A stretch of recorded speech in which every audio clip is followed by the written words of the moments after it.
Hi, welcome back to For the Culture Canada. This is the second part of the Flip Club interview. At this point, Talon had quit/been fired from his previous gym, and he had been working through his own personal demons and persevering. And Cody had just been fired from his previous gym job, and now they're at a crossroads of what to do next. And so this is the point where they start creating Flip Club and they overcome their obstacles and make their way into getting a successful business. I hope you enjoy this episode. I'm your host, Deepak Batty, and let's get into it. I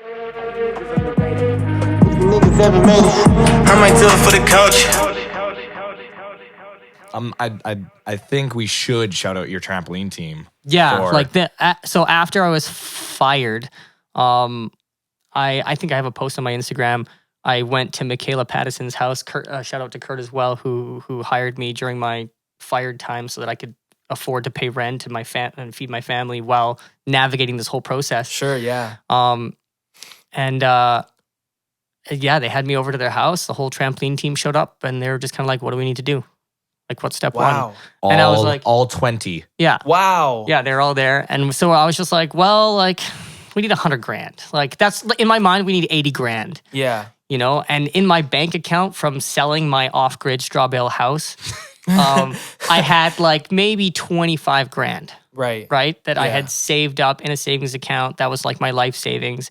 And so in Talon and I's mind, if we could put my 25 and then he had an investor coming in. Mom. Yeah. Thank you, Mom. With 25. Thanks, Mom. Right. And so we're just like, and that was pretty funny because it was kind of like, well, like, I'll put mine in if you put yours in. Like, I'll put my 25K in if you put your 25K in. And it was kind of like, well, you put yours in first. No, you put yours in first. Like, it was just this whole interesting kind of thing. And then I ended up paying the first month's our deposit to Argus, and like writing the check for, I don't know what it was, $7,500 or something like that. Mm-hmm. And then like that dropped our $50,000. And so trying to navigate and think about how Flip Club started with such little money, it like literally blows my mind. We had a couple other investors that had come in that want to remain kind of anonymous, but they came in and helped us out with being able to purchase a trampoline, being able to purchase the wood for the gym, stuff like that, and just helped out. Yeah. So gymnastics equipment is extremely expensive. Oh, I could imagine. I've been wondering this entire time, like, how did you guys have the resources? So one Olympic trampoline, like new, to get it new, is $12,000. Just one. The tumble track, if you walk into our gym and you see that like slightly raised floor with like the steel on the sides and whatnot, that's $45,000. Oh my God. And these are things I need to run my program. Yeah, and so then like a double mini is like $9,000, I think. Yeah, the landing so zone's $8,000. Yeah, like a roll of foam is what, $1,000? Yeah. Yeah, it's insane. So it's super expensive. Yeah. So Cody, the gym that he used to head coach at for the trampoline program, was shutting down. Ooh, I'm telling this story. Oh, this story. So Cody somehow found this out, and we're just like, "Okay, we're going to Lethbridge." Can I side note, just shout out to my past, for those who might be listening to this, is I have this unique ability of being able to find things in a moment of need. Now, regardless of whether that's out of a dumpster or from Facebook Marketplace or whatever it is, that's kind of just what I do. And so I just kept looking around for equipment and used equipment. And again, that line dropped where we were going to start this gym with one, maybe two trampolines, no double mini. We're going to train our double mini passes off the trampolines for fun. Like, yeah, I was creative enough in my head. We didn't need a tumble track. We were going to get an air track. Like, we had other plans to do this in ways that I don't think would have worked now in hindsight. Yeah. But that was our plan. We wanted to move forward. So our whole thing was like always move forward. And this is how it ended up. Yeah. So let's keep going. Yeah. So we get a Greyhound. We both get Greyhound tickets to Lethbridge. 17 hours. 17-hour bus ride of hell. Yeah. So we're going there and like we're just kind of like melting into our chairs, and like for some reason like 3 hours in, Cody gets like near deathly sick. Yeah. Yeah. So And there's a crazy person on the bus. Like, it was insane. Oh, wow. So anyways, we get to Calgary. Luckily, Cody's brother was there. yeah, he saved us. Like, Terry. And- Shout out Terry. Yeah, and so he drove us the rest of the way, which is like a 2.5 hour drive. I'm not Yeah. too sure. After feeding us, which is lovely. And then we went and got to the place we were staying, which is another friend of Cody's past who helped us out. My brother-in-law, Lincoln. Shout out to Lincoln. Oh yeah, And so we stayed at their place, and they offered us a car we could drive. So the yellow Wow. Mitsubishi Lancer, it was riced out. We took great care of it, Lincoln. I Riced swear. out? So it was modified to like sound louder and be a little bit more like torquey, and it was racist? standard. Oh. That thing was so much fun. Yeah, we didn't drive it like a madman or anything. Because Alberta has cameras everywhere. Anyway, so we go to the gym, get everything sorted. So it ended up being 4 trampolines, 1 tumble track. So keep in mind, one trampoline's $12,000. So that's 24, 48 grand right there. Wow. New. A tumble track, which is that, let's just call it 90, just to make it even, 90 grand. Bunch of rolls of carpet, which we added up, which made it just over 100. Yeah. Then we had a bunch of Like the end deck. To buy a mat that goes on the end of the trampoline, again, that's like a $2,000 Yeah. purchase to buy that. And that's a super important mat because trampolines, kids are jumping like 8 feet in the air. They fall off. That would be bad. yeah. Yeah. So we need these mats, and they're at this place. And I'm like looking at Talon, like we should probably ask if we can buy these too. Yeah. And those were like, Yeah. And so the guy there ended up just like giving us all this stuff.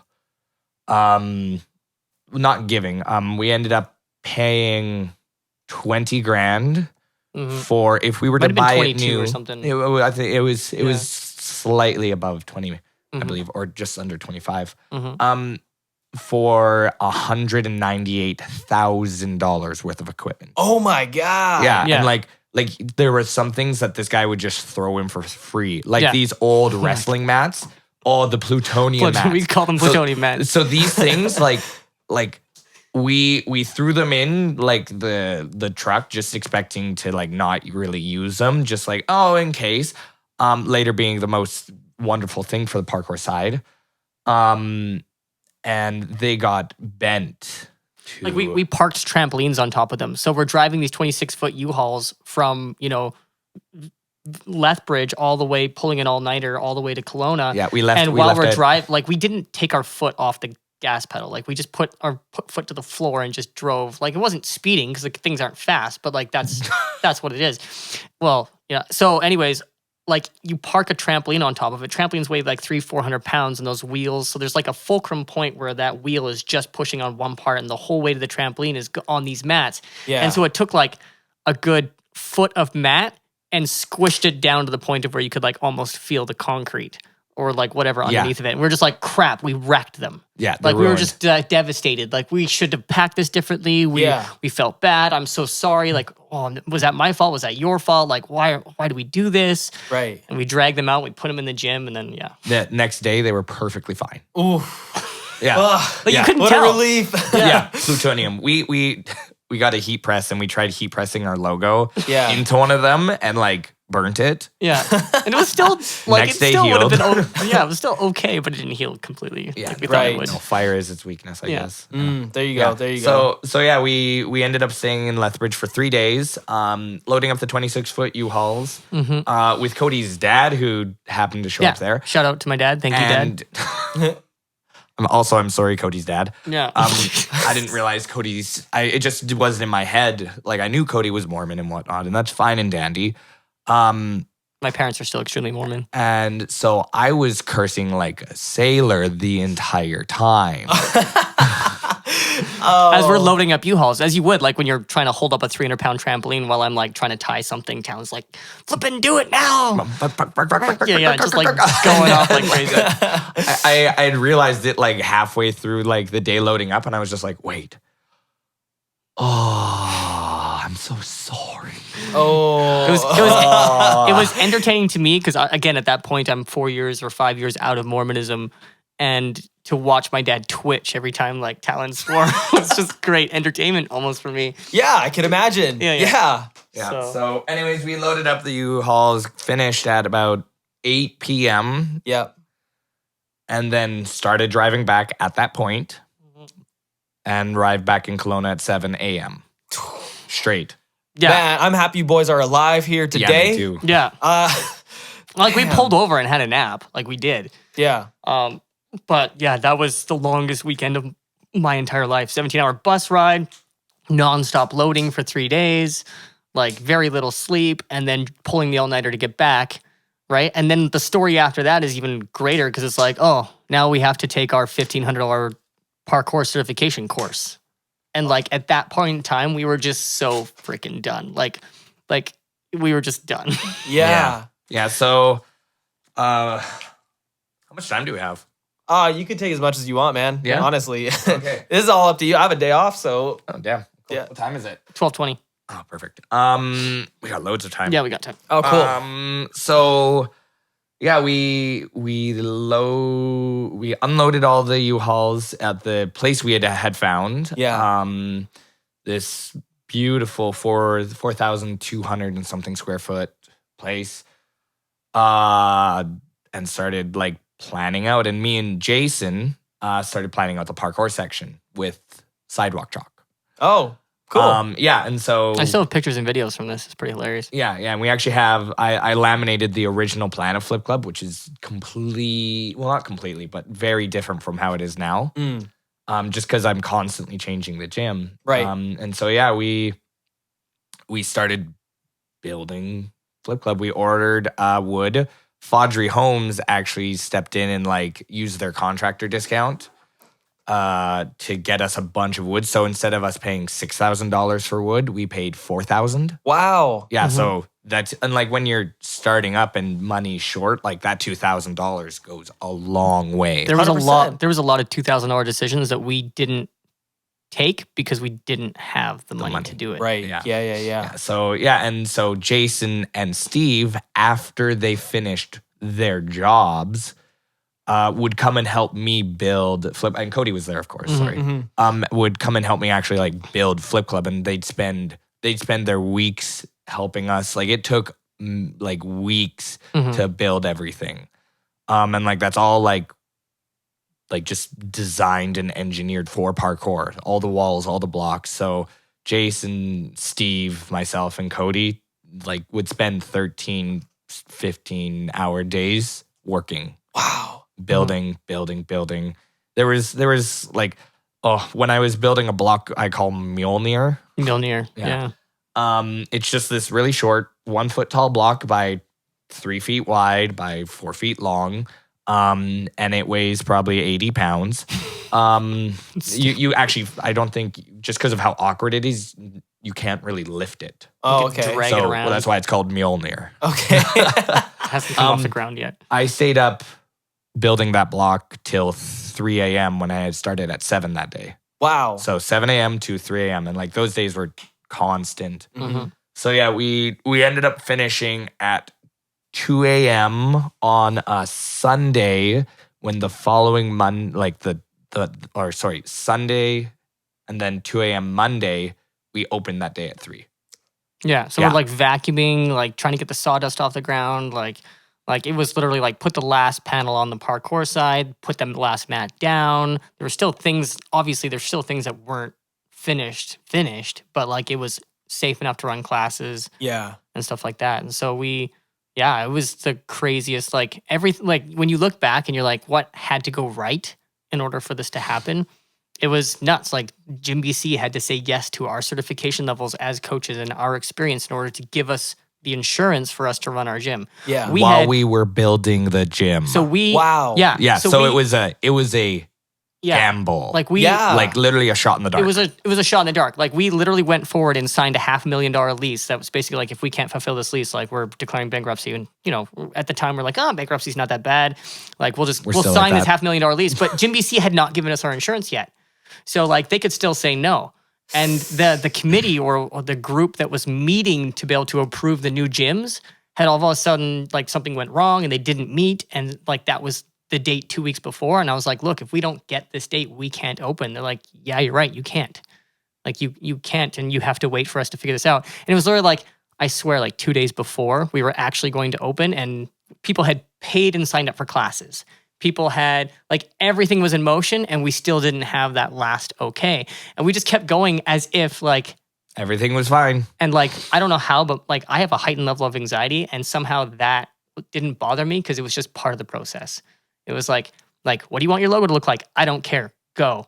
What do you want your website to look like? I don't care. Do it. Like, we didn't have time to make decisions. It was just, this has to happen right now. Yeah. And the speed is more than like sitting down and making sure the decision was right or not. Yeah, so just to add to like the picture of the amount of work we were doing. So while we're building, we're also like getting all of the legalese worked out, the waivers figured out. Yeah. Getting our enrollment program figured out, getting our bank accounts linked to the enrollment program, which is a 2-week process. So during all of this building, we're also opening a business. Yeah. So like the 13-hour days, we'd go home and still be doing stuff. Yeah. You know what this sounds like to me is that like you guys are basically just flying down the road to reach some point. All the lights are turning green. That's what it sounds like. That's what Yeah. So, but like, my favorite, like, one of my favorite things about the gym is this is how like this makes me want to believe in religion. So we had built a wall tramp, and it's over an electrical panel. Yeah, so it yeah. has to be a certain width. Okay. That Goku and Vegeta thing. Yeah. It has to be a certain thickness for employee maintenance people to go in, work on it, and whatnot. Right. And then we have 3 trampolines stacked on which top are of that. exactly 10 feet wide, And then we have the tumble track beside which is that. exactly 6 feet wide. And then we have the double mini beside that, It's like another 5 feet wide. which within an inch perfectly fits the width of our gym. Within an inch. We didn't plan that. Right? Wow. Like, Yeah. we didn't sit down with it. Like, the parkour side was kind of pen and paper, measuring all that stuff. In regards to the rest of the gym, there were so many times in life where we're like laying down mats and we're like, how are we going to puzzle piece this? And puzzle- then they that just never fit. happened. It was always just put them down. Oh, that fits perfectly. Weird. Yeah. It's like we designed the whole, like, every single time. Like, there People was so would many. assume we designed Yeah, it they're well. like, you designed this. we No. just got lucky. Wow, that's hilarious. Yeah. That's actually so funny. Yeah. Damn. No wonder you say that you think that this is why you believe in religion. Because Yeah. like, damn, it sounds like the universe just wants it to work for you. That's what we Yeah. that's what we felt like. Like, we would wake up and there'd be 1,000 things that would be holding us back. For example, like, Argus wouldn't let us bring workers in, so we weren't supposed to have people Yeah, we couldn't helping have us. people Right. helping us. And so Yeah, no, because so we had to build the Liability gym or liability. our landlords just didn't trust me with a saw or him with a saw or any construction workers with a saw because they're just looking out for themselves, right? Yeah. Which is fine. I get it. You guys are a business. Yeah. But you're not getting any like grace or thanks from me ever. Yeah. Like, Yeah. it was the hardest thing. Like, to open a business there By ourselves. we had to be like, we had to do things that we had to break rules. Like, we did. Like, there was no way that we could have built that, nor could we hire somebody with the insurance required to do it. Yeah. And so, because we were the business owners, we were allowed in the gym. We had our own insurance. We had that insurance, like, we hired our private contractors who come in and help us. And again, they're private contractors with other businesses, so that, you know, that insurance could work, or our insurance could work for them. But it was never down on the fine line of what was what. And that's what they needed. Mhm. And so when we were like, we were building at a time from 10 o'clock onwards where we knew that somebody wasn't going to come and check. Yeah. Yeah. Right? And- Like, oh, you can paint that wall? Okay. You know, No one else is allowed to paint that wall. You know, who else? Like, those Goku characters were painted. We say they were painted by us, you know, as we were opening, because we were terrified to say that the artist who gave us her time, actually did it was, you know, absolutely incredible. But we couldn't say that out loud because we were afraid that they would be like, well, she shouldn't have been in there. Right, Or where's yeah, her yeah. liability insurance? Or where's this? I was like, she's painting a wall. Like, So, bit of history. Before I did parkour coaching, I did like hazardous material cleanup, crime scene cleanup, asbestos, mold remediation. Yeah. Yeah. And so like there's a podcast in there somewhere. yeah. Oh, trust me. Yeah. Trust me. I know. Man, when I first met Talon, actually, I sold him a phone and he was telling me the stories, man. That's just entertainment on its own. Oh, that's a whole nother story. But like, so, and then coming from a construction world, I have a decent amount of, not the biggest amount, but a very fair amount of knowledge on how like the building process works. I'm not saying that I'm the best at it or that I know everything. But I knew we wouldn't require like something like permits to build the parkour blocks because it's deemed as a structure. And so our landlords were like, no, you need a permit. No, you need a permit. No, you need a permit. Go get a permit. And so the city inspector came. The city inspector came and was like, and I just asked him, do we need a permit for that? And he's like, need a permit for what? And I was like, the parkour walls. And he's like, no, you don't. I was like, okay, perfect. So I told Argus that. And they said, no, we need to see him saying that. And so I got him to email me that we don't need a permit for the parkour walls. And then Argus, and I forwarded that to Argus, and the reply was, yeah, but which parkour walls are you allowed to build? So it was just like, hey, look, I proved it. No, not good enough. Hey, look, I proved it even more. Nope, not good enough. Hey, look, then it's just like we would go and sit in their boardroom, which was a wonderfully complicated place for us to be, because that was so far outside of our realm to sit at a table that's twice as big as this room and long and shiny with the beautiful rooms and the chairs that I would never be able to afford to buy. But like, we're sitting in there and we're talking with an entire like group. We've got our realtors, or what we call them, Chris and lease guys. They're amazing. Guys, so like we're ragging right now, but like those guys. Not everyone on that Yeah, side shout out to Chris. The only reason why Flip Club exists is because Chris was patient with us and fought for us. Fought for us hard. So we appreciate that. But yeah, we'd sit in there and we'd be holding up like the bolt or the like little tiny peg that we'd be putting into the parkour to put into the ground so that it wouldn't slide left or right if you hit it. And we'd be showing them, and they're like, that's going to affect the structural integrity of the building. Which, if you know anything about concrete, like the slab, no. Like the footing and the foundation, yeah, absolutely. So, like, you don't drill into that unless you get like a rebar x-ray, but you just don't bother with doing it anyway because it's too much of a hassle. It's too expensive. Yeah. So, anyways, and having done concrete myself, it was just kind of obvious that the people we were talking to just like didn't understand or care what we had to say. Right, yeah. And then we would talk to the actual workers who were like building our building. And they would agree with us. And they're like, dude, you can drill into that floor, no problem. And then like they were like, when we were putting up the walls, we drilled into the floor probably 150 times just to like peg and put up the walls. Like you see all those like little tiny splatters on the concrete? That's actually a hole we drilled and then filled it with concrete again. Like, yeah, which is what you do. Yeah. So, anyways, we ended up like it was just like a fight. So again, remember there are choices that we are making where it's like you need to do this to open your business. You need, you should be you should open a limited business, right? Oh, and then the insurance thing, right? So you should open a limited business, but we can't afford that because Argus is like making us do a concrete scan, which is completely redundant, so that we don't hit a piece of rebar with a drill bit that won't drill through rebar. Yeah. Right. Well, yeah, like they were worried the rebar would snap, but it's hardened steel. Like it's reinforced bar. It's rebar, and we're not even going down that far. Yeah, and well, we are, but it's like so unlikely you'll hit it, and if you do, you drill a different hole.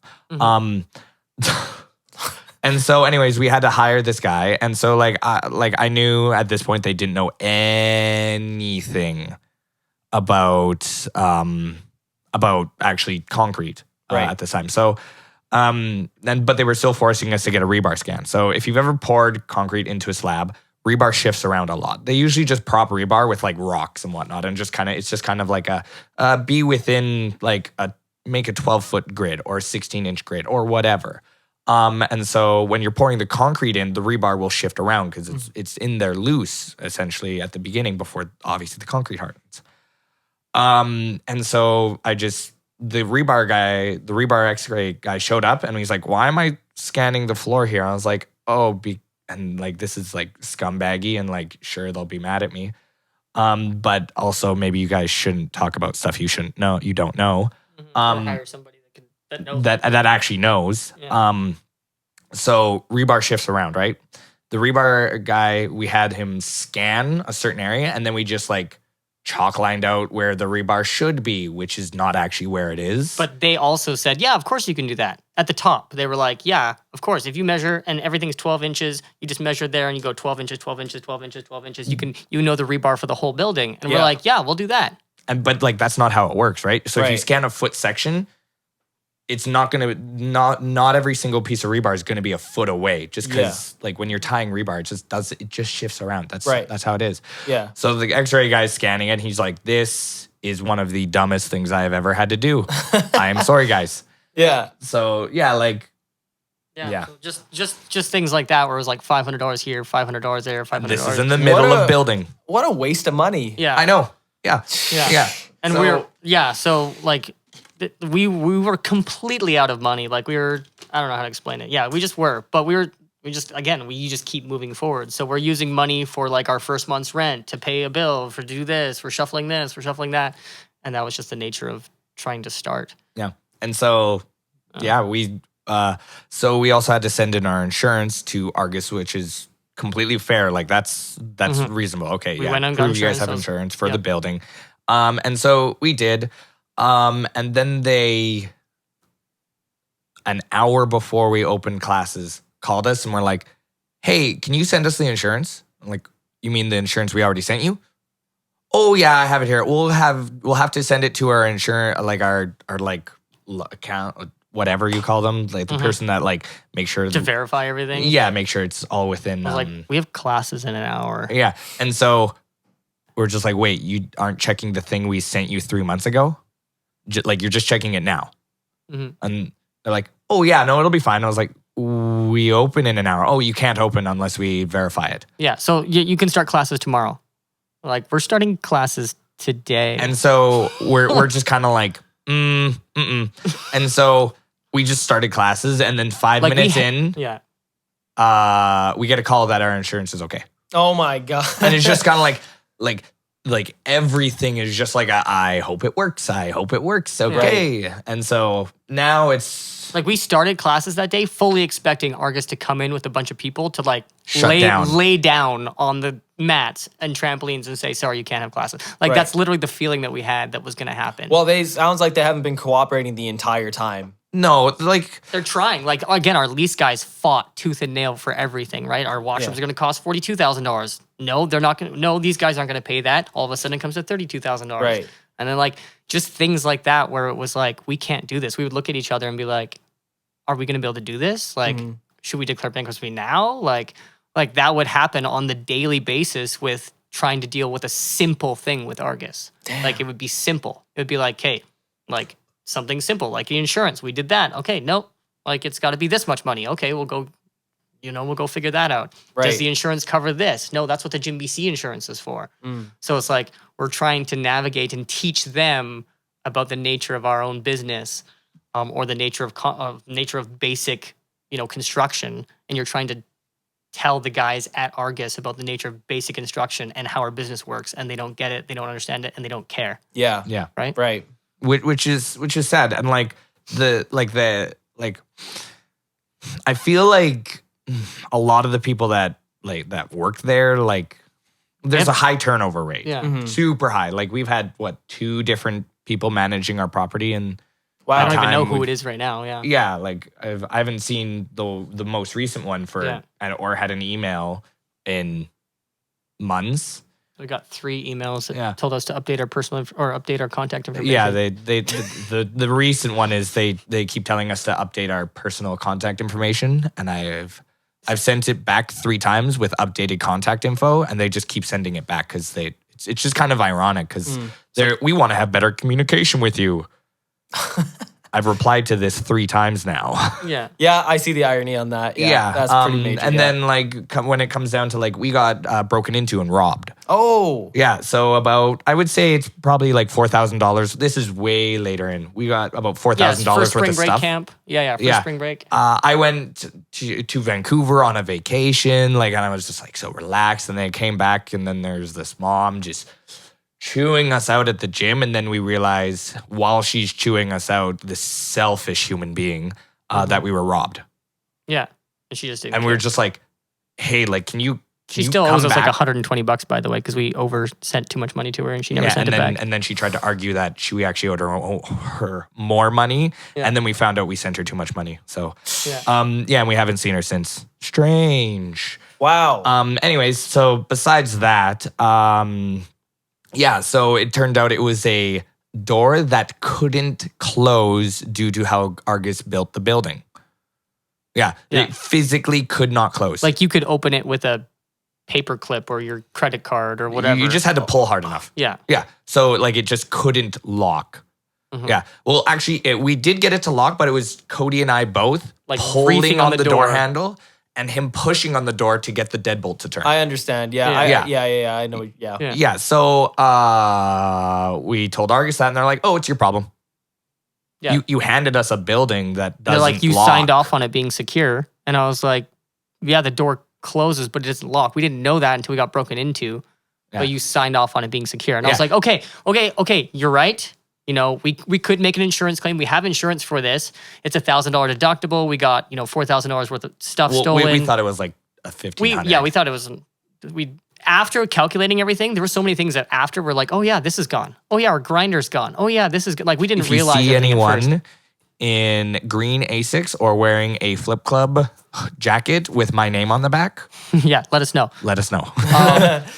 Yeah, so like that had happened, and then so Argus had we were just like, okay, yes, it's our fault. Fine, it's our fault. Can you help us secure that door? No. Right? And then like we had the locksmith there, we were gonna pay for it, but we look for signs of good faith. Like, right, we're a business. We've been through all of this. Like, if Argus could take this one little thing and recover with flair, right, a $50 lock or something like that, it would like instantly Talon and I at that point in time, because of how emotional we were, we would forgive everything if they would just help us fix this door. Yeah. Right, and they were like, no. And then, so we got everything fixed. We gave them a key, which they later complained about, which is a different story. And then they came in with the apology letter. Yeah. With $200 gift cards. To one of their restaurants. Yeah. What? Yeah.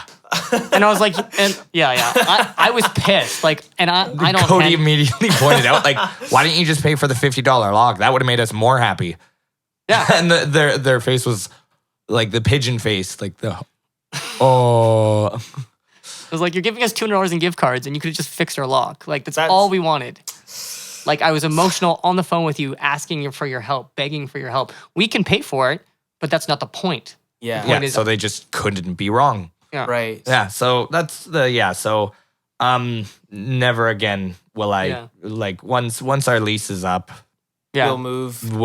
we have to, like, for not because like not because the people there are terrible, Yeah. but because they have it worked out in such a way where it's a machine. Like you follow There's a no step empathy. process. There you can't have empathy, right? Like it's not the employee's faults. Like we're not per se blaming anyone. We're just blaming their system. Yeah. Yeah. Yeah. So like I'm not mad at any one person there. I'm just annoyed at the system they have developed there. And maybe that's just from people screwing them over so many times. I don't know. But regardless, I'm completely numb to any future with them. Interaction. Or like, even if people ask us, like, Hey, hey, we want to get a building. Do you know any spots? Hey, Don't go here. Don't go here. But they're like, but why? And then we can sit down with them, and we've had this exact conversation with probably like 5 or 6 business owners being Wow. like we It's understand unsafe. we understand it's hard to find a place for your business. We get that. If it's the last place in Kelowna, like, and there isn't any more room in the inn, like, yeah, you probably will have to do it. But Yeah. be careful of this, and this.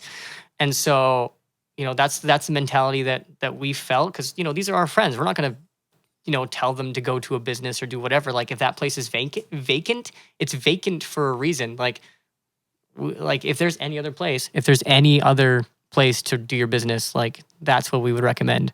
Right. And that's what we eventually want to try to do. Like we're there now. We're stuck there now. Our lease we have an out in our lease at like 2 years and 3 months, and then we have to leave at exactly 3 years. So if somehow we find a reason or a way to get out, full 5 years, we will get out as fast as possible. But I mean, like that's there's like, honestly, for like not just like for our sanity and for our anxiety levels, it would be safer for us to leave. Yeah, well, of course. Yeah, naturally. Yeah. Naturally, yeah. Like if all of a sudden I have a kid who's at a certain level of trampoline, I would need to sink my trampoline 2 feet into the ground so that I can have more room at the ceiling. Yeah. I can't have that conversation with Argus. Therefore, my program can't grow. Right. Therefore, I'm stuck, right? And I don't want to be in that position with this landlord. I want to be in that position with somebody else who empathizes, who understands, who wants us to succeed, who's in it with us. Right. You know? So that's just the feeling that we have towards that. Yeah. But all in all, like after like all those fights and whatnot, like it's become like what I would call a beautiful thing. Like after all that fighting, after all that that hard work and that stress and the worrying about the money and everything, like we stumbled upon something amazing, and like I would do it all over again just to be where we are now. Yeah. And like Cody and I don't make a lot of money. Like we're being very, very bad with our money right now and giving ourselves $1,500 a month to live. And keep in mind, I have a wife and a kid too. Yeah, with child tax benefits and stuff like that, like I've found a way for a family of 4 to live on $2,400 a month ish.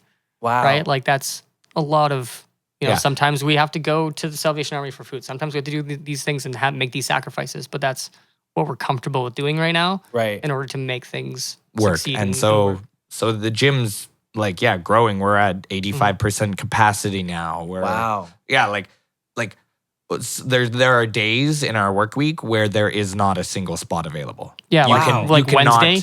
Wednesday you can't find a spot. There's not one spot available. And that's a weird feeling to have when somebody calls you like, hey, I really want to sign my kid up, yada yada yada, and you're just like, I don't have a spot for your and I hate that feeling. Yeah, I would love to be able to say, yeah, come on this day, come on this time, but we set a goal for ourselves, which was don't make class sizes too big. That's part of the thing. Like I've coached a class with 14 kids in it, or 16 kids, and I had got one assistant coach or something like that, and we have to make that class work, and it was terrible. I felt guilty coaching. Right.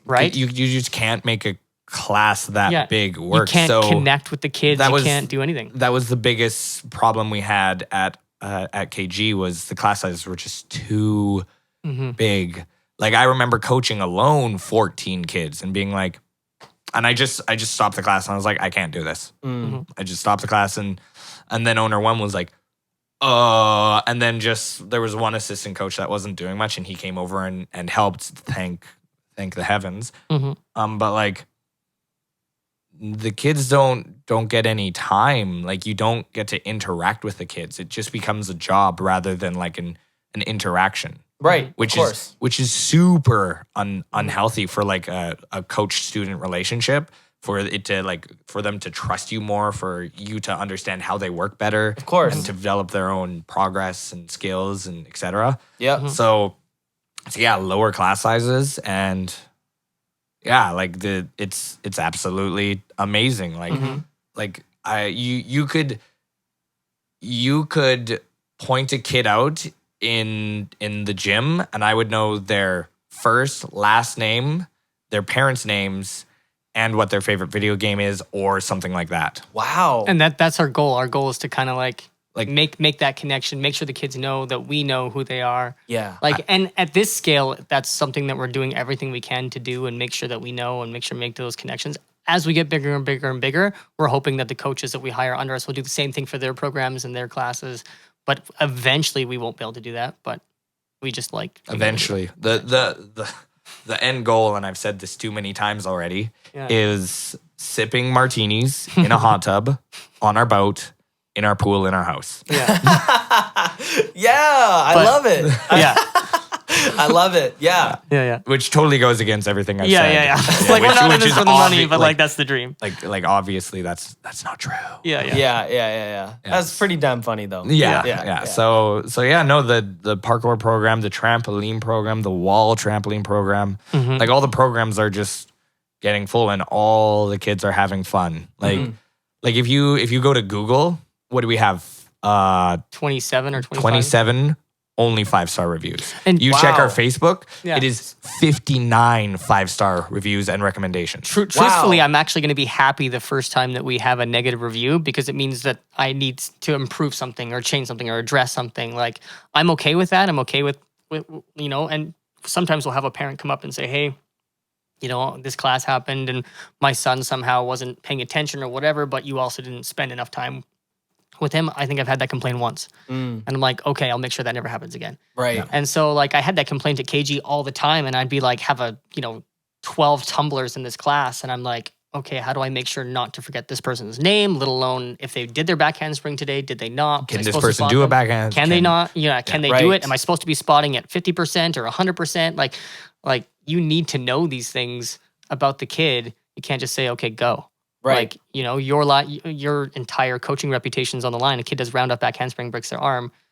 Like in my head, did I do my due diligence? Have I spotted them enough? Were there enough progressions? How long have they been doing this for? I need to know all that before that can happen. So yeah, the low class sizes for me it's the only way to be able to navigate all that. Of course. Yeah, and like it's not like we can still open more classes too. Like we have enough room too. Like if we wanted to open classes on Saturday, but like that Yeah. actually is the only spot we can open. We're going we're gonna navigate a couple things. Like there's a couple places where we could where I have a spot open where I could open a class size for myself, where I have a class time off.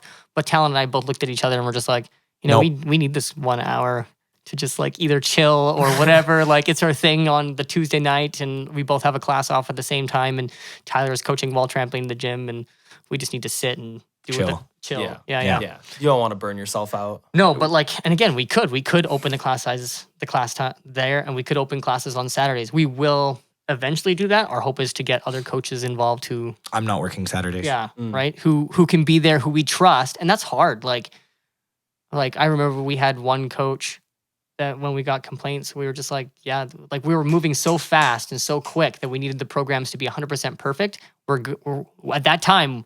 We weren't of the community mindset. We were we have to be better than KG, OGC, Airhouse. I wasn't. Yeah, I had that mindset. So it was kind of like, we have to be better than them on Instagram, website, like everything. I have to match or beat every single thing on all the scales of all the spectrums. That's actually been a cool thing. I'd like to bring up just a conversation between you and I is you've grown a lot during the whole Flip Club process. Because when you left KG, I was bitter. I was angry. He was at war. He was a man with a family who was taken away like everything he had.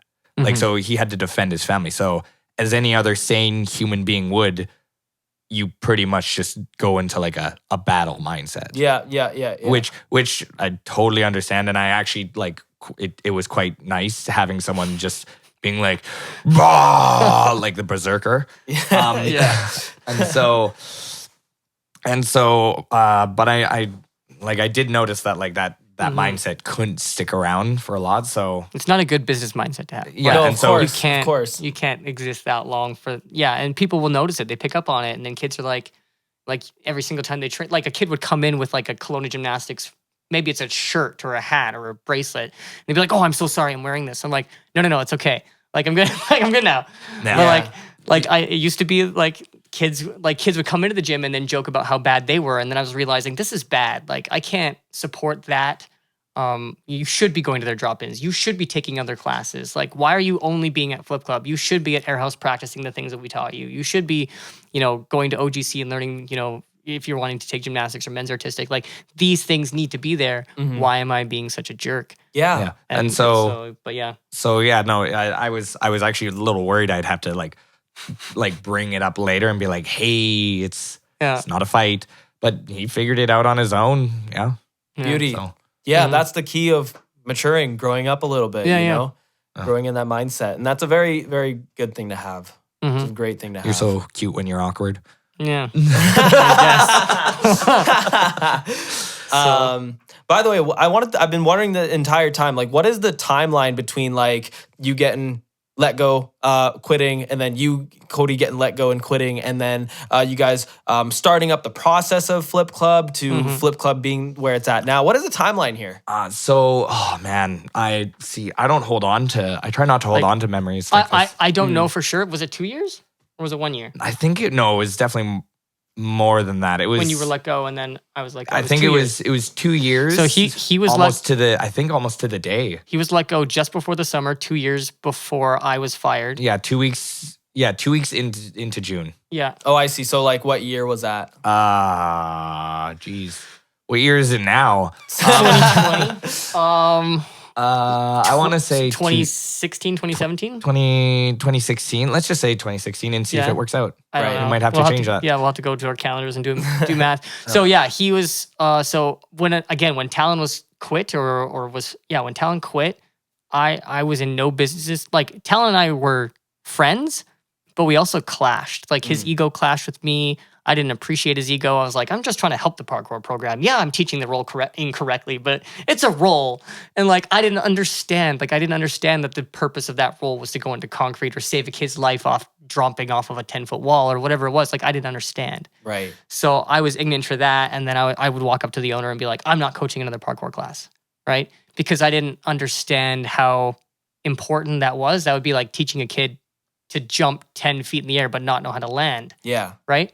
And so that started to make sense for me way later on, probably only actually in the last like year or so. But now, like when Talon quit, his ego was to a point of where I couldn't work with him, deal with him. It was hard to be friends nobody with him. really could. Right. Yeah. And so to go from that to all of a sudden seeing him like casually, maybe at a drop at a KG that I don't know how I saw him somewhere. I don't know where it was. Or I just went to his house and saw him, like, and to go from that to, hey, do you want to start a business together? Like, yeah, that's crazy. Do you want to get married? Like, that's what this, like, that's kind of what it was. Like, yeah. Do you want to spend every waking minute of your life together for? I'm so sorry. Yeah, for the next 5 years of your life. Like, yeah, let's do that. So one thing I'd like to bring up. You can tell the story. Can I go to the bathroom? Yeah, 100%, man. So go down the hall, up the stairs, first door on the right. Yeah. So during all this, so we opened on October 15th. October 5th, my firstborn was born. Man, by the way, was born. You have one of the cutest kids I've ever seen. I know. Yeah. Oh, I'm so glad I don't have an ugly baby. Oh, man. He is adorable. Yeah, his name is Elias. Yeah. October 5th at 9:45 p.m., he was born. And I got to spend like a few days with them because Cody, Jason, and Steve like stayed at the gym and just like worked in my absence because they knew I just had a kid and they're good humans. Yeah. And so then after a few days of taking care of Catherine, my wife, and Elias and making sure everything was good, I went back to work. And like on my off time, like when I'd be like, using the washroom or something, I'm still on my phone or on my laptop, just like figuring out the Jackrabbit system because that's something I could do. So what is the Jackrabbit system? So it's our enrollment program that I see. You can go to our website, click here, it takes you through a registration program, takes your credit card, name, students, which class you want to enroll in. Sure. Automatically charges you our insurance fee, et cetera, et cetera. So I had to figure all of that out. Yeah.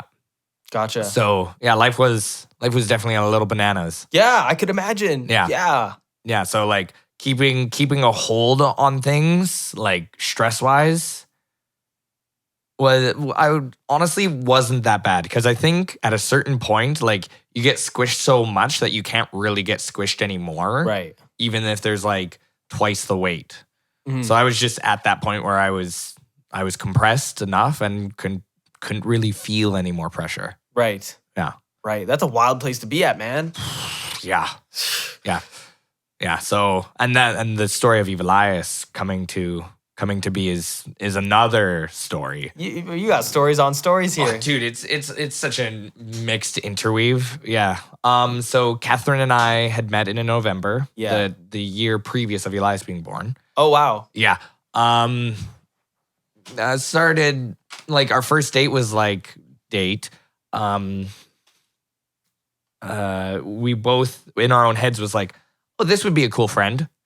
Like we'll just be friends, but we're not allowing anything to go further than that. Right. Little did we know that a few months later, we actually like started really liking each other, and I asked her out in sign language because that's something we'd been learning together. Cool. She said yes, and a week later we found out she was pregnant. Wow. Yeah. Huh. And then midway through this, Cody approached me and said, "Let's start a gym." And I feel like that was like a huge part of, like when I understood that Talon had a kid coming, and then I saw his entire mindset change from like me to like he now has to take care of a family. Like I was like, okay, you're grounded now. Like you ain't going nowhere. Like let's do this. I'm grounded. You're grounded. Like let's go. So that was a huge part of it too. Sounds almost like a perfect storm really coming together and all this. Yeah, no kidding, eh? Yeah. Yeah. So don't ever be scared of adversity. Yeah. It's all a good thing. If video games taught me anything, if you're encountering problems and enemies, you're going the right way. That's true. Words of wisdom right there. Words of wisdom. Yeah. So yeah, now like I just recently reamped Team Evolved, my old parkour team. So I did something kind of funny. I called it Team Revolved. Oh, cool. Yeah, and so it's a lowercase r, everything else is capitals. So it's artsy. Wow. But I took the logo and just rotated it 180 degrees upside down. So the logo's revolved. Cool. Which is so bad. Cool. Oh, cool. No, I like it. Yeah. Revamped, revolved. Yeah. And so we're starting that up. There's some kids out there like in Flip Club that are now doing things that I can't. Really? Yeah. Like what? So we have this 30-degree block on top of a wall that's about 6 feet high. And the objective is to put your hands on top of this block and climb up the block. Okay. Now, It's impossible. yeah, so I'm no slouch. Yeah. As I hope many of you listening would know. But I can't hold on to the block. I cannot put my hands on the block and hold on for more than 3 seconds. Yeah. Wow. One of my students climbed up it, like true climb up, like got his hands up, pushed himself up and brought his hips to the edge of the wall, and then climbed up, put his feet on top of that 30-degree block. And like that was put there for a week as like oh, hey, somebody try this insane challenge. And this kid actually pulled it off. That's sick. Yeah. So like they're starting to do things I can't, and that like old me would have been like, it's just stupid students, they're dumb and blah blah blah blah blah. Yeah. But now I'm just like, oh, it's so cool, it's happening. Yeah, because that's now my mindset is like I want the community to grow, and like I said about parkour before being like selfish, like everyone has their own way, and like my training style isn't going to be the same as someone else's. Of course. And it really shouldn't be, because it's almost like a form of self-expression. So I like weird movements. I like doing things that people look at and go, wait, what? Or gross. I'm not doing that. Yeah, like things that just make like that just like are uncomfortable and awkward movements and whatnot. While other people like Matt, he's a powerhouse. He can do big big moves. Mhm. And then there's Luke who does massive moves. Shout out to Luke. Shout out to Luke. And then there's the student who's coming up who is more of like a climber type. Well, he is like rock climber. And yeah, it's cool to see him like start to come out with his style. And there's a friend of his. I won't go as far as naming them too. Kids, yeah. But like even he is like getting good, and like this kid broke his arm and had a bone. This other kid broke his arm and had a bone removed. So like one arm's like a little weaker than the other. Yeah.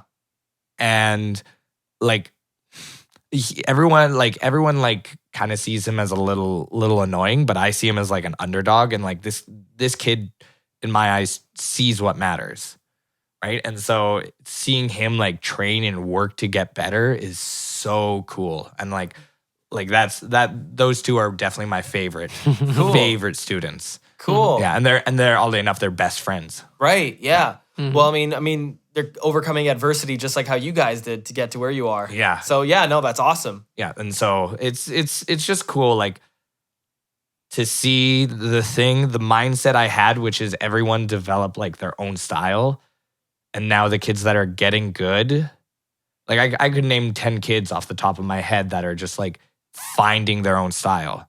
As I explain it to parents is, I will help your kid build the trunk of parkour skills. So rolls, climb ups, laches, precisions, all the important basics. And then I will guide them through making their own branches.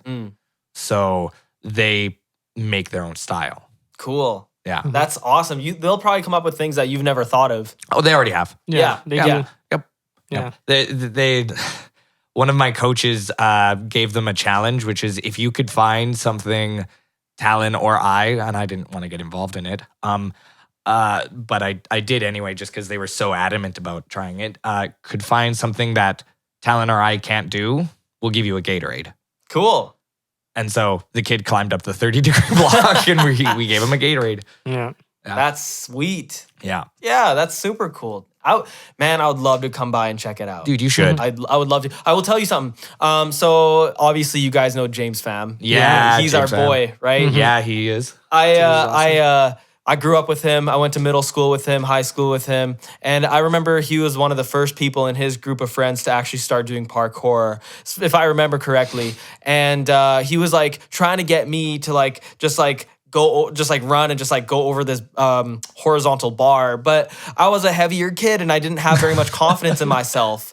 And so I just couldn't do it. I just couldn't do it for the longest time. I had this this circle of people. And you know what? I finally went through it. Like after weeks and weeks and weeks of like just staring at it. And I finally did it. And like, man, my confidence level in that sort of stuff, just because I was heavier, is not very high when it comes to athletic stuff. And so that to me, now that I'm older, I want to actually challenge myself and get better at. But like, man, how do you guys build up the confidence in kids or anybody that's wanting to come by?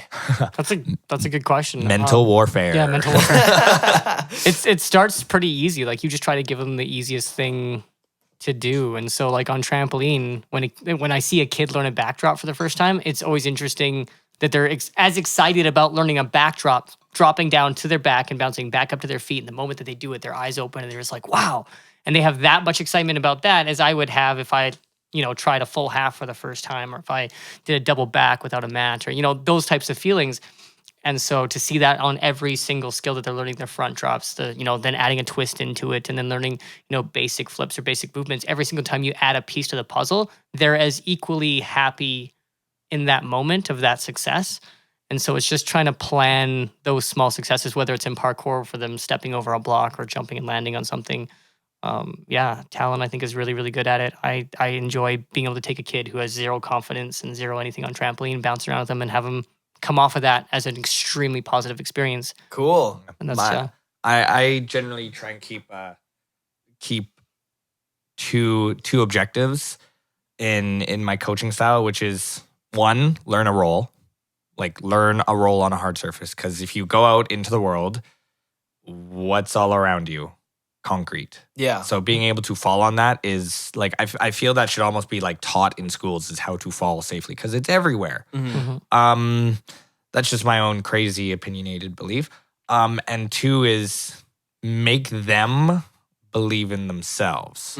And so that's actually surprisingly hard. And that goes a lot deeper because when like there's believing in yourself is knowing like, oh, I know who I am. I know what I like and blah, blah, blah. But knowing what you can do is a different kind of confidence. Yeah. So telling a kid they can do a climb up if they work hard enough for it,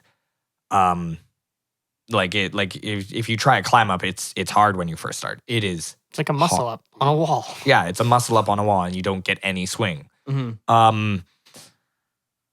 So showing them that, and then them actually getting to that process and understanding like the amount of like fight they have to put in is important because like when a kid's trying to go up a wall, I will egg them on. I'll like, you can do it. Go, go, go. Don't quit. And they're like, meanwhile, like struggling and like their face is turning red because they're pushing so hard. And then they'll get up the wall and I'll the one I usually say is like that fight you have, that's what it takes. That is doing the stuff that other people don't want to do is how you get better. There you go. Right? So getting them to that kind of state of mind where they understand that like, I don't just get it. Like, yeah, talent's cool and all, but being able to work hard is way more effective. There's like a couple times where kids have come in into classes or extra trainings or the workouts that Talon does.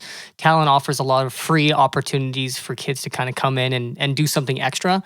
And when they come in and you see them like basically bleed for the sport or bleed for their own, like, you know, they'll do the entire workout. Now they're putting on the weighted vest and they're going until they pass out. Then they do the climb up workout until they pass out. Then they go up on the bar and they're doing negatives until they pass out. And I'm just like looking at this like 12 or whatever kid that's come into this adult workout that Talon's invited.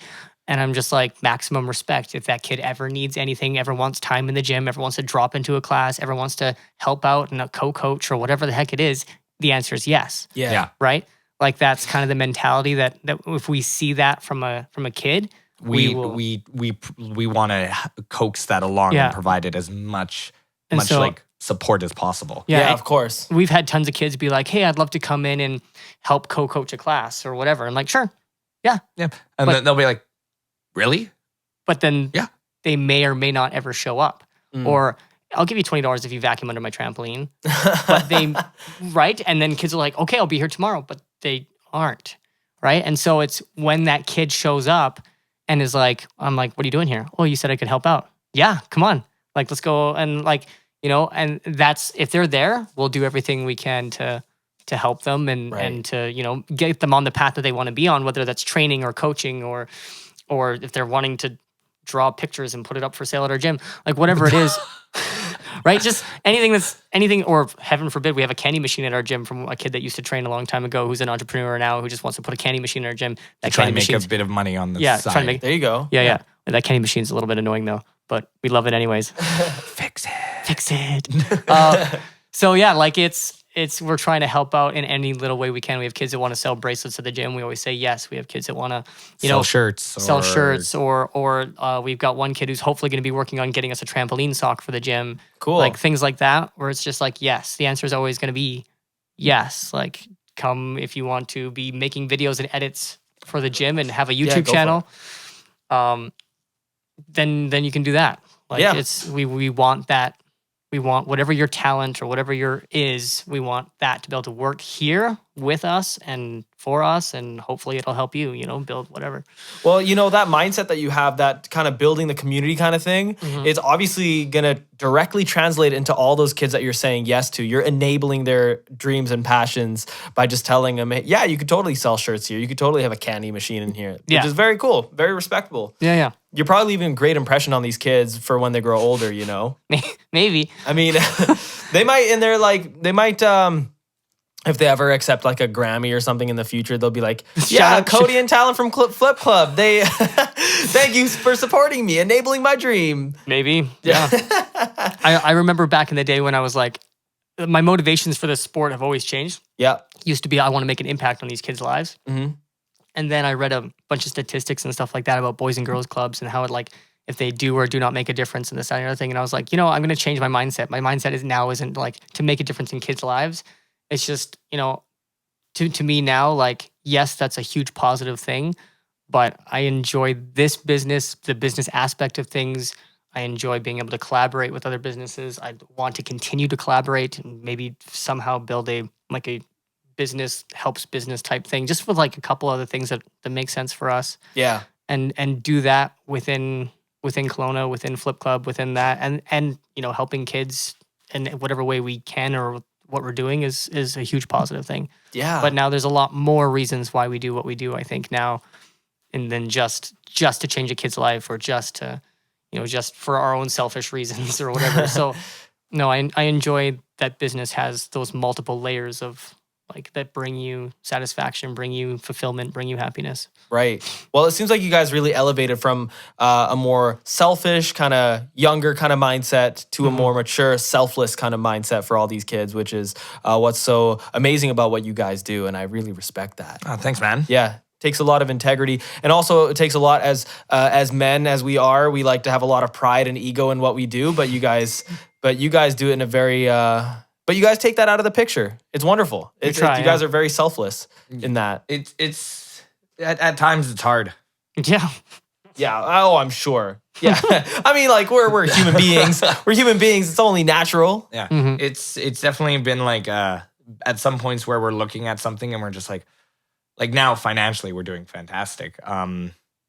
Fantastic. Yeah. No hot tub yet. No hot tub. Yeah.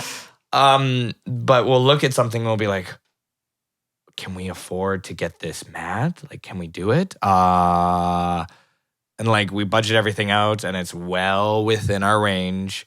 We're just like, I don't know, like it would make the gym so much better. Is it worth it? Blah, blah, blah, blah, blah. And then like push comes to shove and we end up just getting it. Yeah. Right. And then it's life-saving. Or like with something I do is I change something in the gym in some way.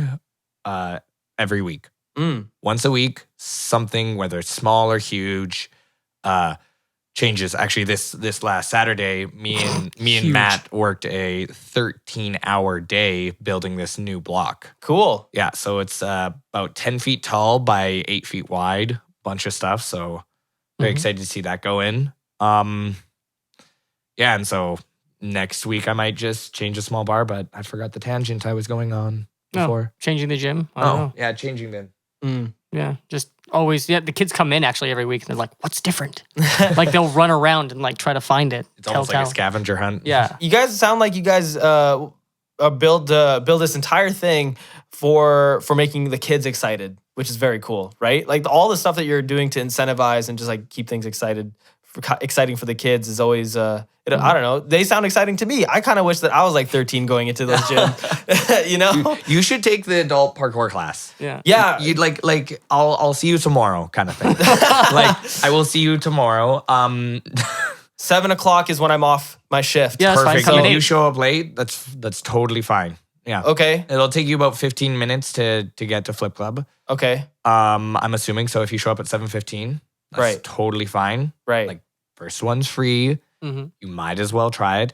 And like I feel a lot of people like who view parkour, it's like that typical like YouTube like crazy like let's do the building gap, let's do this, let's do this crazy flip, and it's not like that at all. Like I've been training for 10 years to get to the crazy stuff I do. And it's not all that crazy compared to the people who like, train every day for the past 15 years. Yeah, that's right. That's right. So don't compare yourself to other people ever, because it's a selfish sport with a selfless community. So it's about you. Everyone else will just support you. Yeah.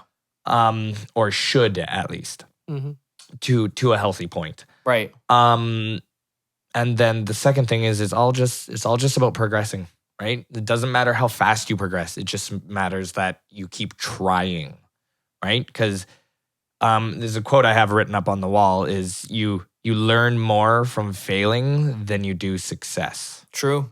Yeah. Right? So that's one of the processes of parkour is Oh, that didn't work. Oh, that didn't work. Oh, that hurt. Oh, that didn't work. Oh, here we go. Oh, hey, I kind of got one.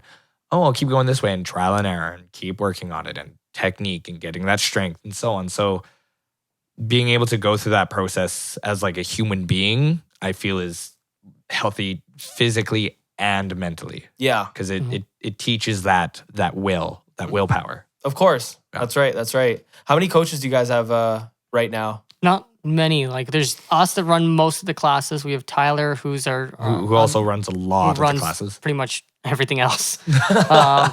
And then we've got part-time coaches, Isaac sometimes coming in and helping out. We've got Matt coming in and helping out. Yeah. Matt and Isaac are the parkour coaches, and Tyler is our trampoline tumbling / wall trampoline coach. And Cool. so wall trampoline's his program. What is a wall trampoline? So it's a circus act where you combine the use of like a wall and a trampoline. And so the idea is you bounce on your back on the trampoline and then run up the wall. Cool. And then you can do tricks off of the wall. You can run up the wall and do tricks back onto the trampoline. You can jump off the wall and flip. So it's quite intense. And his wall trampoline program's getting huge. Yeah. He's like, he got sweaters for the kids or team hoodies for the kids.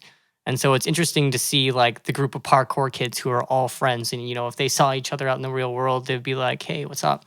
Or like if they see each other in the halls of school, they're like, hey, what's up? Or they're friends and they're all hanging out. And then when I see that same thing, I'm watching on Instagram and all of a sudden I'll be scrolling through and then there's one of their stories and they're all together at one of their houses, like hanging out. Yeah. And the same thing with my trampoline team. Sometimes I'll see the guys went skating on the weekend or they're up at the Big White or they're together and they're hanging out. And a lot of the girls that even trained back on the team at Kelowna Gymnastics are still friends from those recreational classes that I used to coach, recruiting them into the competitive class together. And then now, one of them's off at college in Victoria, but they're still really good friends with the two that are still here at high school. And it's just interesting to see that, like, not that I'm changing them as a person, but you see that they are developed those friendships within the framework that we've built. Yeah, that's right. And they've developed their own community, their own friendships, their own team within that framework. And so that's kind of cool to see. That's very cool to see. Yeah. Man, if I built something like that before the Culture Canada, man, I would just like, my heart would melt. Yeah. It's rewarding. Yeah. Yeah. Not financially, but, but definitely someday maybe. Maybe. That's like, even if like, and Cody and I had the discussion about this for a few weeks ago, I believe, like, and if we don't like make if we just make the money we invested back, still do it. Yeah. Because the amount of like memories made, the amount of experience we've earned, the connections we've built with the community is worth more than anything. Yep. Yeah. Right? Yep. Yeah, So, the just business education that we've gained. Like there's not if we wanted to after this and there's a business we want to start, we know how to do it. That's right. Right? Yeah. And we know how to not stop. And we know how the work ethic. We know what's required. We know how to build it. Yeah. We know the community that's required. Like we understand the concepts. And so to us, it's kind of like we're super grateful for this process. And we said all along, even if we declare bankruptcy, this is still worth it. There you go. Right? Exactly. Like, it's still worth it for what we've been through to this point. Right. What we've learned. Because the friendships we've built. Yeah, because at the end of the day, bankruptcy's like to me, bankruptcy is not half as bad as being stale. Yeah, true. Right? Because if you're just gonna stay at your 9-to-5 job and that's all you do, like yourself, you're working on a podcast, you're actually doing something you like with your life. Yeah. Like doing the typical 9-to-5 job that like you just do as a job is fine and all, and maybe that's how you make your means to an end. Like you like to travel, so you have to work the 9-to-5 job so you can just like quit at a moment's notice and go travel, or you want to start your own thing. And for the other entrepreneurs out there, the bit of advice I would give is endurance. Yeah. That's what you need to patience, make endurance, is understand that life will suck. And it will suck for a long time. But if you endure it and keep trying, even it like Cody was talking to me, even if you go bankrupt a few times, endure and it will eventually work. Right?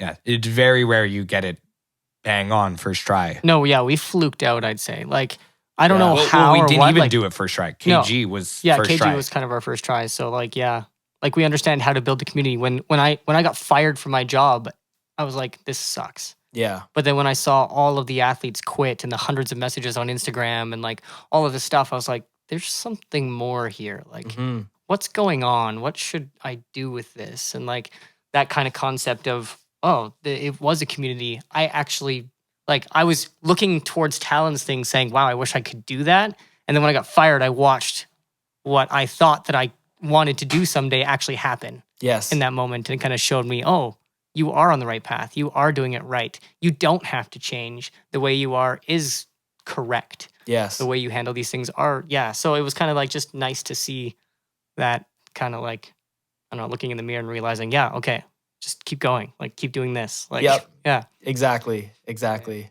Well, I think you guys got to a place that's been quite cool. And I think a lot of people would love to get to the place that you're at. And honestly, the business skill that you guys have learned from all this is completely invaluable. Like, I even myself would love to come to you guys and ask for like advice when I'm ready for that sort of thing. Yeah, of course. You know? Don't take here's another thing. There's like a business course you can take at a college.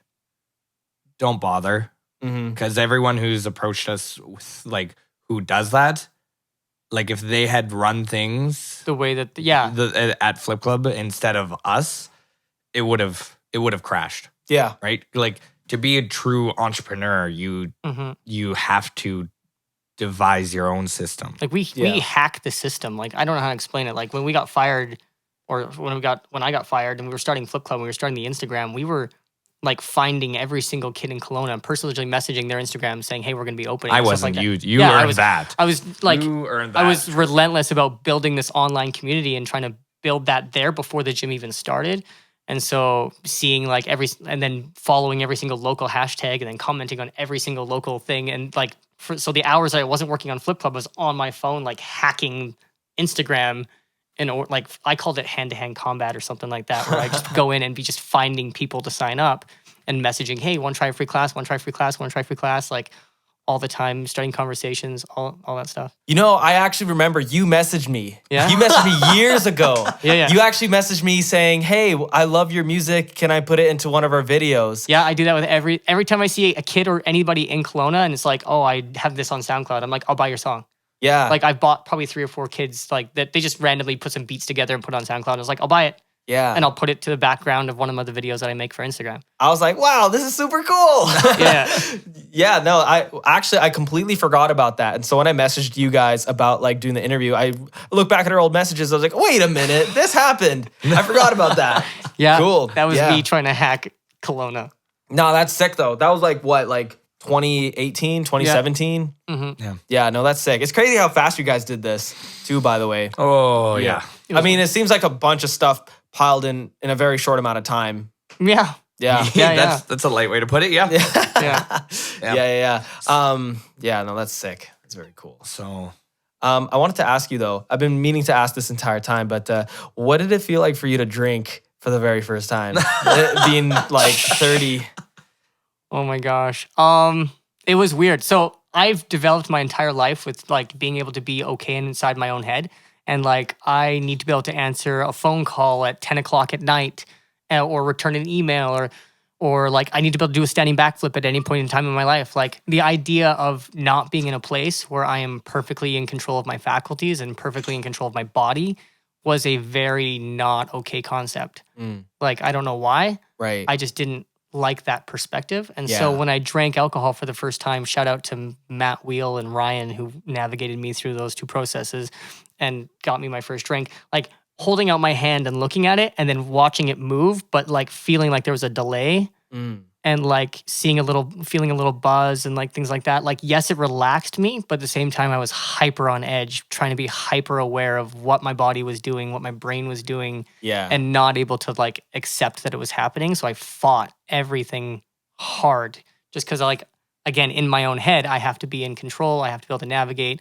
I want to be able to think 3 moves ahead all the time. Like, that's what I like being able to be at. And so not being there was hard at first, but now I think occasionally I do enjoy it. I do enjoy that. I do enjoy being being able to relax now. Yeah, just being free from Yeah, that. Yeah. But cool. again, at any point in time, like Talon and I could get an email or a call right on our phones because we give out our like Flip Club doesn't have a business phone. Okay. Like it does now. It does now, but at the first year and a half, like you could call our cell phones at 3 a.m. We'd pick up. Like we did not pick up. We picked up every call for parkour or trampoline, and that was consuming our lives. And now we have the business phone, and our phones ring a lot less, but they still ring. Yeah. And we trade the phone back and forth. And still to this moment, like if I have the phone and I'm like, should I drink this alcohol or do this thing? Like, what if a business call comes in? What if I have to do this? What if I have to? So like that's always in the back of my head because and from like 9 a.m. till 11 at night, I'm on. Like you're on your game. You're working. representing your community. You're representing your business. You're representing. Like I remember walking to the mall and like how many people see Flip Club or driving through a drive-through and they're like, okay, I'll see you tonight. It's like a parent of a kid. Yeah. My lunch or something like that, right? Like that happens all the time. And so you're like I have to always drive like a normal person now. Yeah. I've always been like that. I've always lived my life in Mormonism to the best of that I could. Right. But I didn't realize that like now I want to do that. Yeah. Like before I'd like, I'd love to go out like totally hammered and like do this and do that and not be myself and like be a bad like no, I don't want that. Yeah. Right? Like I just want to be who I am. I want to be a good example. I want to, those types of things. So no, I enjoy drinking, Right. but I'm the cheapest drunk there is. Like seriously, like one rum and coke will just floor me. Wow. And So like, I mean, you're not feeling any sort of like, oh man, I'm gonna relive like my teen years. I like occasionally, like if there's a party, like I'll get. Usually, my wife is more like that. To be perfectly honest. I'm telling the story. Can I tell the story? Yeah, you might as well. So we had a games night a few weeks ago, and Cody came over and with his kids, and we had a bunch of friends over. I think there was like 12 people over, which is a lot for the house we live in. Mm-hmm. And Cody got drunk. And like a little stumbly drunk, like to that point. And so that was hilarious. And so I have these two like combat lightsabers that you can actually like battle with, and they light up and everything. And I showed Cody this, and he's just like, I loved it. I wanted one. I want one. Like, and right so he now. he does his little internet search thing and goes on AliExpress and is like, I want one. Do you want one? And I was like, sure. And he's like, should we make Flip Club buy it? And I was like, sure. I'm drunk, so I'm not making good decisions. Like I would never do this on a normal thing. I still feel bad to this day about this whole thing. Really? Yeah. Oh, dude, this is hilarious. And so my best man Alex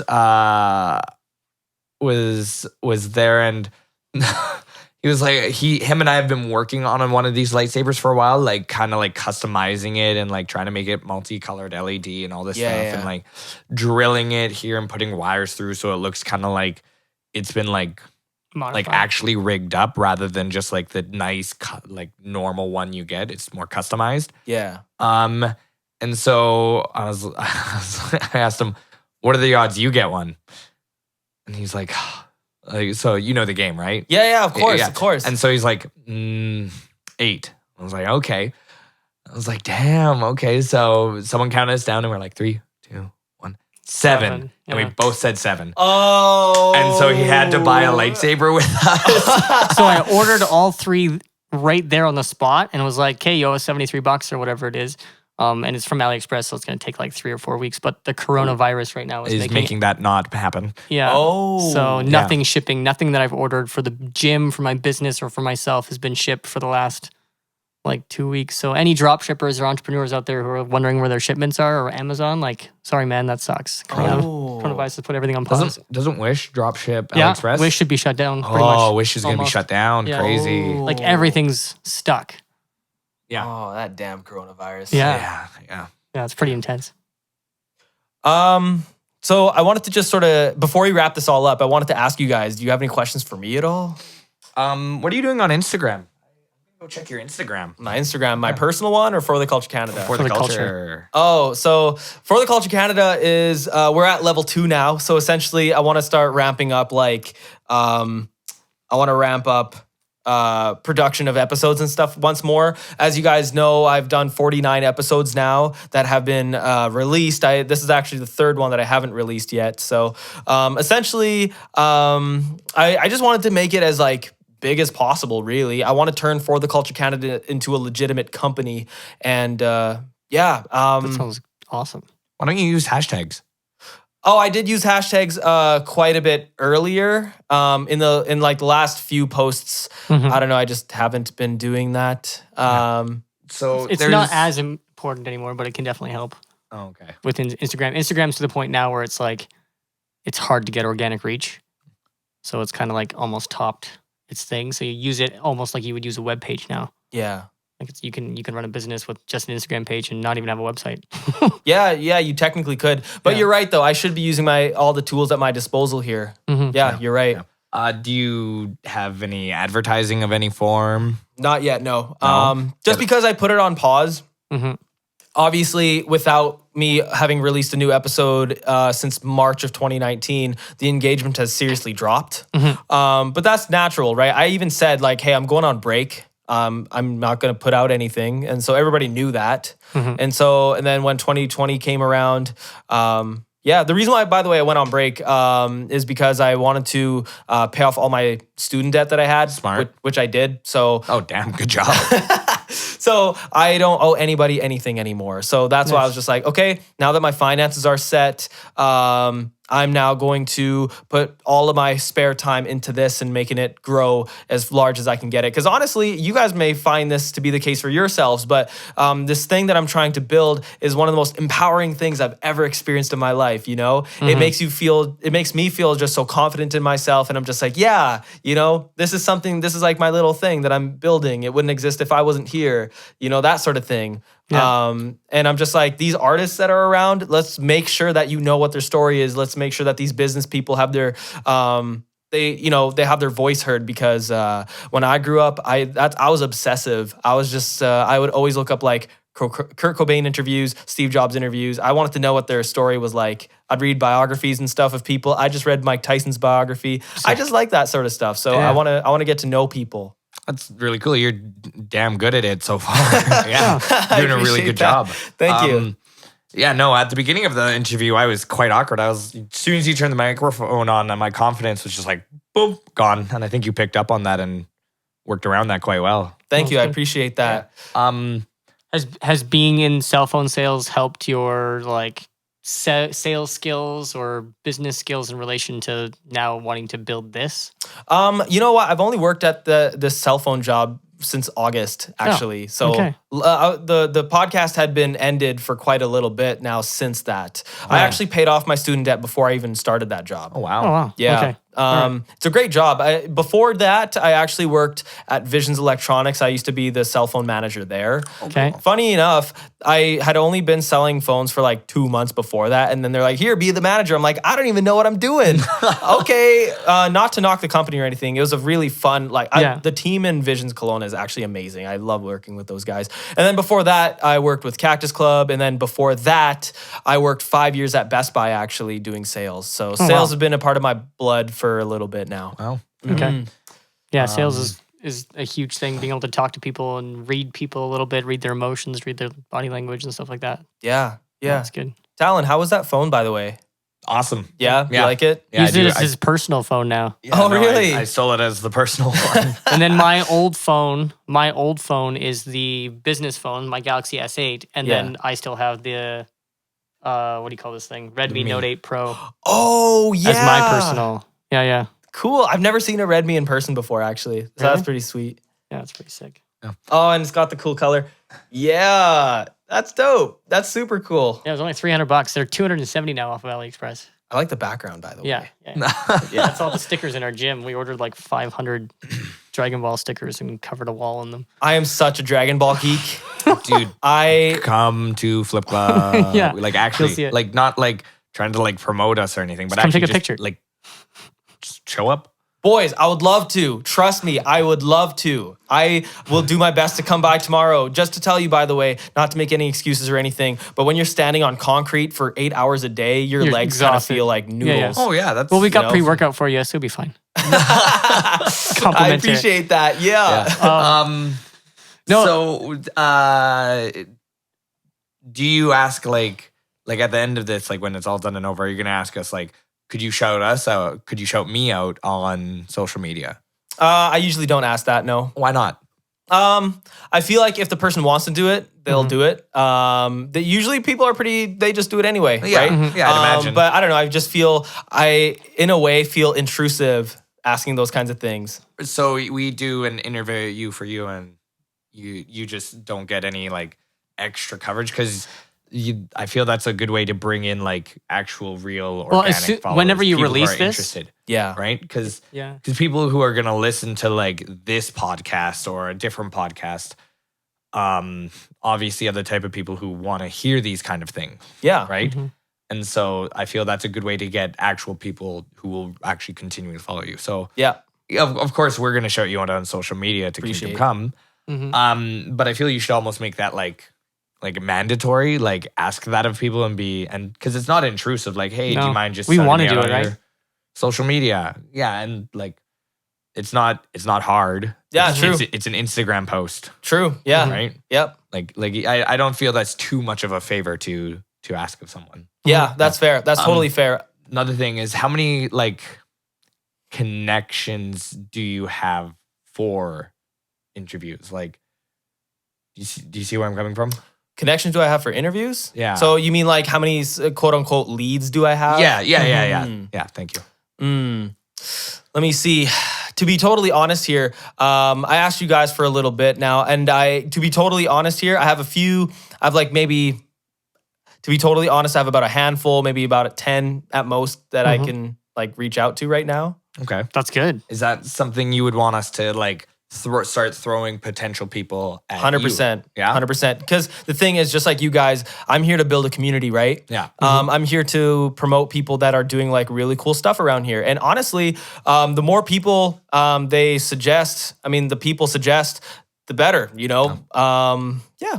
Do you remember Tyler Sellers? Yeah. Yeah? I do. So he is actually part of Flip Club now. Yeah. Yeah. He is a kinesiologist, and he's starting like a strength and mobility training program Cool. at Flip Club On Saturdays. on Saturdays. Lots of openings. Lots of openings. Sign up. No.